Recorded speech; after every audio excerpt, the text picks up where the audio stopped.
छत्तीसगढ़ी गाने देखने के लिए हमारे YouTube चैनल को सब्सक्राइब करें और नए अपडेट्स जानने के लिए बेल आइकन के बटन को क्लिक करें।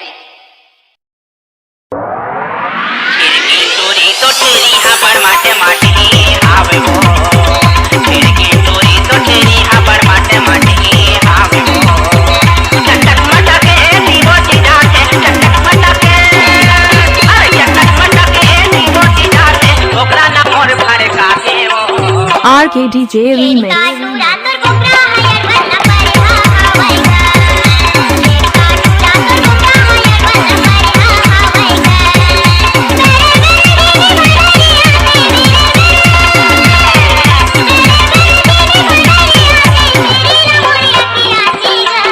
RKDJ Remix। टूरी तो तेरी हाबर माटे माटे आवे हो, खिड़की चोरी तो तेरी हाबर माटे माटे आवे हो।